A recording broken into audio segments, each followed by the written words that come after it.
We have to just openly, directly face the horror of what's being lost. And without turning away from that, I want to really face the beauty and miracle and mystery of our world as well. And both of those things are just so incredibly present on Midway. Welcome to Vital Voices of the Environment. I'm Rebecca Rubin. Chris Jordan has been called the it artist of the green movement. Many of his arresting photographs and photographic mosaics portray our society's mass addiction to disposable products, putting him at the intersection of visual arts and environmental activism. He is a vital voice in the arts community, both admonishing and encouraging us to take stock of our unsustainable use of resources, our mass consumption, and their negative consequences for our environment and society. Most recently, he has undertaken an ambitious project called Midway, a film that starkly presents a picture of how our disposable culture is having a devastating impact on wildlife, and specifically the Laysan Albatross of Midway Island.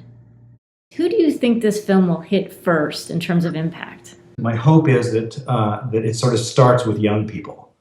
I realized I don't want to make a documentary film in the standard genre of documentary films because we want to reach the widest possible audience. Chris, can you describe for us the specific situation that's going on right now on Midway regarding the albatrosses and the ingestion of plastic? It's a stunningly symbolic environmental tragedy that's happening out there. The Laysan albatross, it's this magnificent, huge, gorgeous seabird they're as big as eagles. So they lay their eggs right on the ground, and once the babies hatch, like all birds, they go to collect food and bring it back and feed the babies by regurgitation.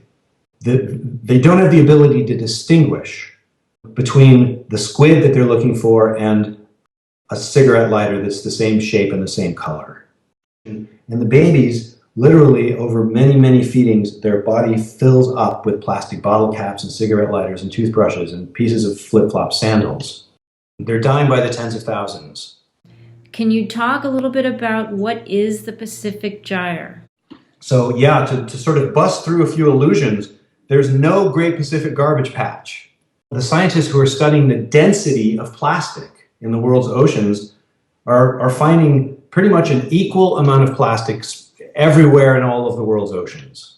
And so the plastic that's coming out of our rivers, the scientists say that's the main source of plastic pollution in our oceans. It's just litter. The way to address it is not to try to clean it up where it's ending up, is to go all the way back into our supermarkets and stop the flow there.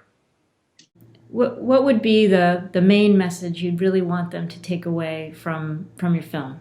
It's like the whole film is shaped around this concept of allowing ourselves to feel these feelings that we think of as being bad. I think in our culture, so much is being lost right now. That it's overwhelming.